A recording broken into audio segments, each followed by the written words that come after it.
amphibious landings.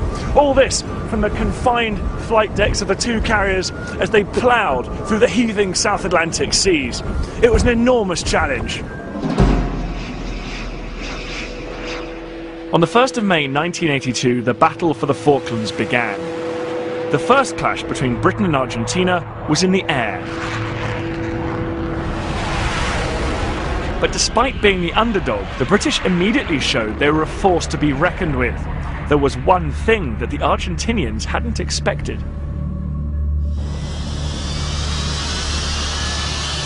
Britain's latest acquisition, the Sea Harrier.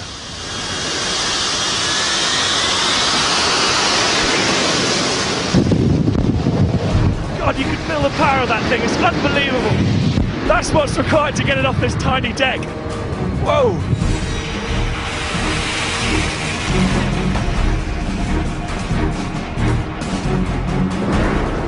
This aircraft was brand new, untested in combat when it was sent to the Falklands.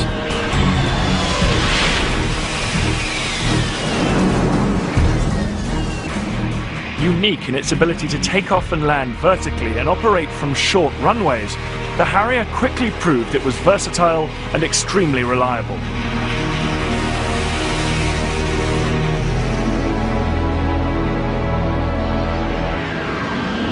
And the Harrier had another killer advantage. It was armed with the latest air-to-air heat-seeking missile called Sidewinder. 4 Argentinian aircraft were shot down on the first day by Sidewinder. Another 15 would follow. The British seemed to be smashing the Argentinian Air Force, but they could only maintain their advantage in the air while their ships below remained safe.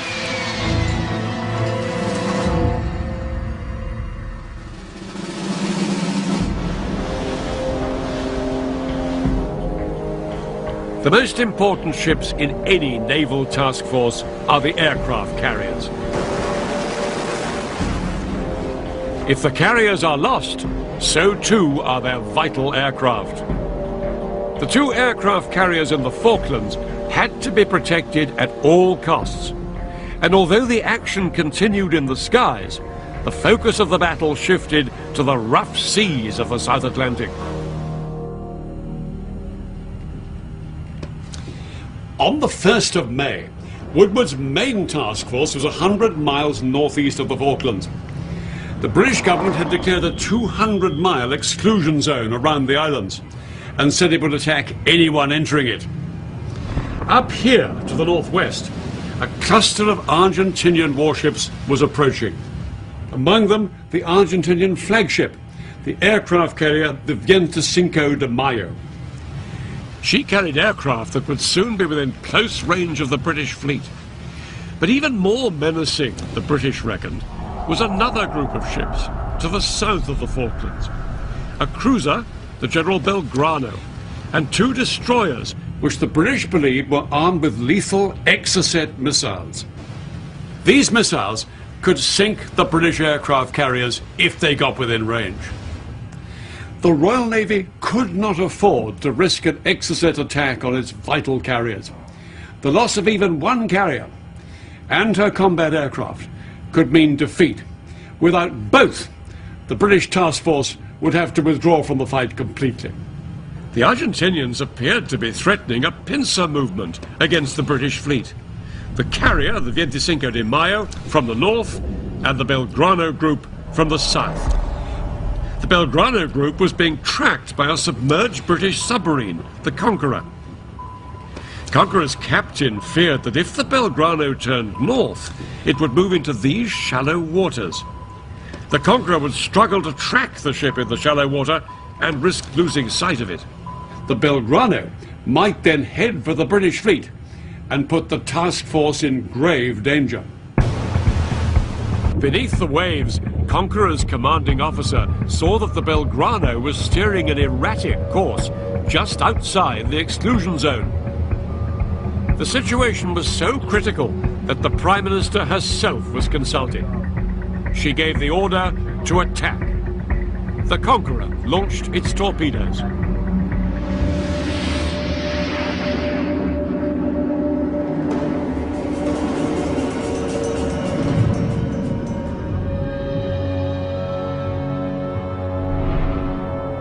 were masses of injured men. Most of them had been burnt and they remained covered in oil. When I got to my life raft, I asked a sailor to come with me again and look for the people that were missing, including the commander. Within 45 minutes, the Belgrano had sunk. Immediately, the entire Argentinian navy, fearful of further submarine attacks, turned round and headed home. The British had scored a huge military success, and Galtieri's plan seemed to be faltering. But he was still able to unleash the weapon the British feared most. The Argentinians had recently bought 5 air-launched exocets. These half-ton missiles could seek out and destroy a ship from over 30 miles away.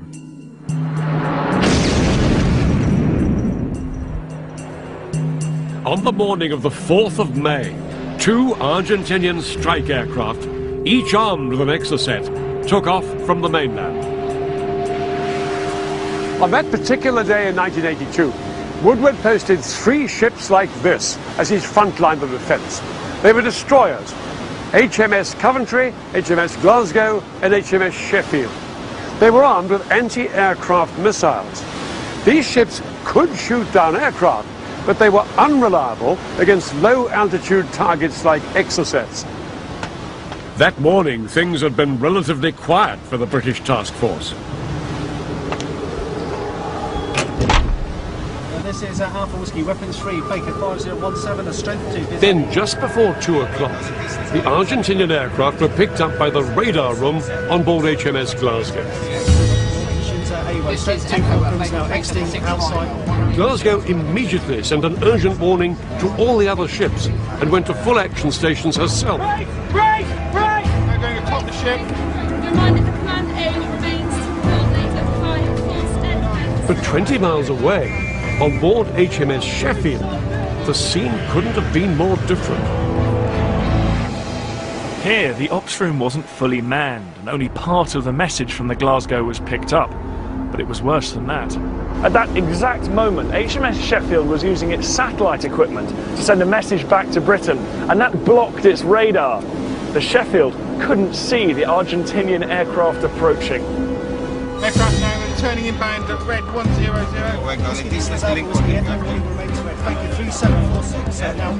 Back on the Glasgow, 2 fast-moving dots, possible exocet missiles, suddenly appeared on the radar screen and were closing in at 700 miles an hour.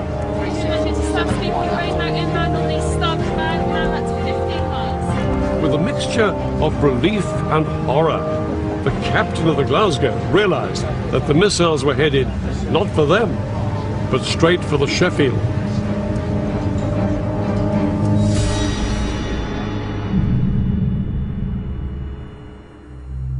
HMS Sheffield was the first British ship to be destroyed by enemy action since the Second World War.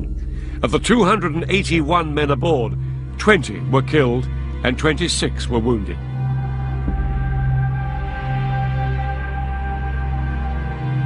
Blood had now been shed on both sides of the conflict.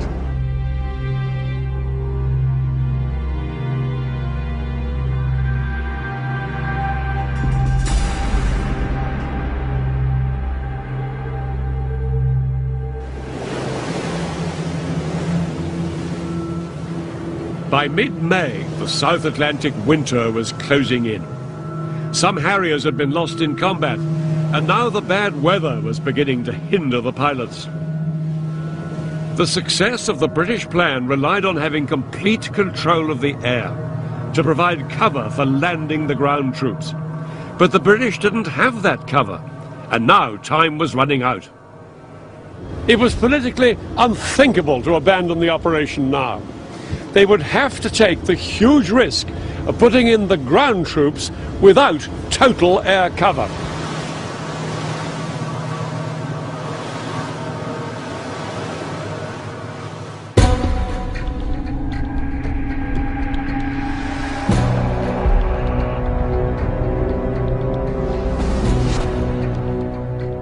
On the 18th of May, The second wave of ships, including ferries and the cruise liner the Canberra, arrived just off the Falklands. On board was the amphibious landing force. The 3,000 men were a mixture of Royal Marine commandos and Army paratroopers. And they were led by Brigadier Julian Thompson. Thompson was an experienced commander.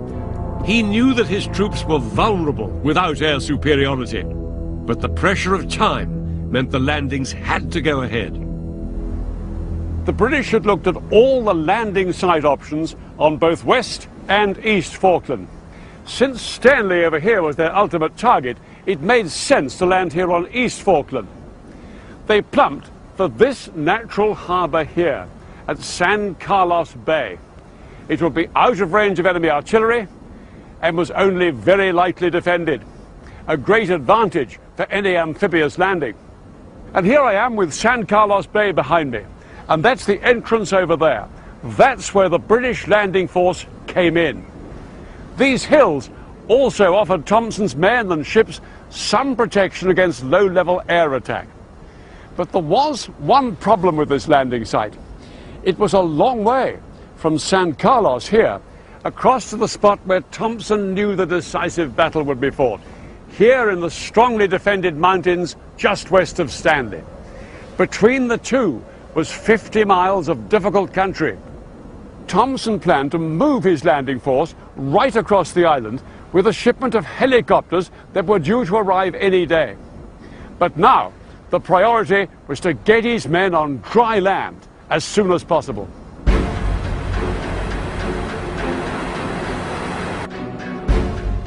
In the early hours of the 21st of May, 3,000 British troops headed for the landing beaches. Each man carried his rifle, ammunition, and enough rations for 2 days. This was the moment they'd been waiting for weeks.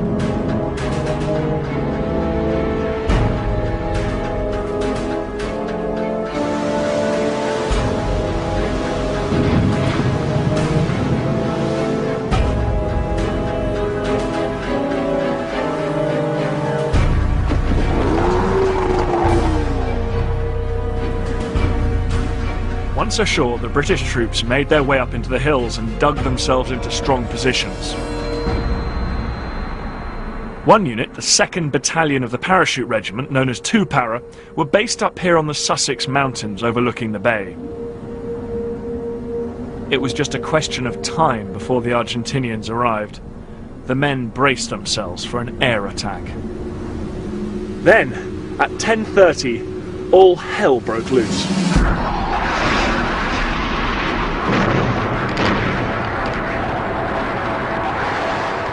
The Argentinian High Command sent in wave after wave of their fighter bombers from the mainland. For 5 hours, these aircraft bombed and strafed the fleet sitting in the bay.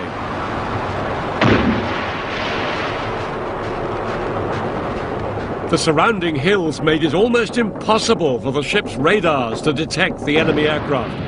So the British were unable to get a fix on the attacking planes until it was too late. From these positions up here, the Paras had a grandstand view of the action in the bay.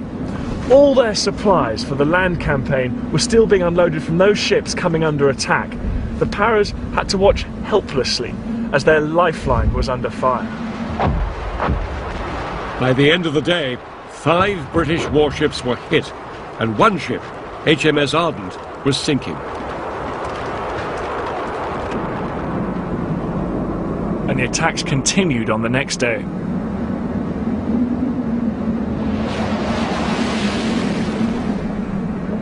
The British had positioned anti-aircraft missiles around the bay, but it would be days before these delicate units were operational.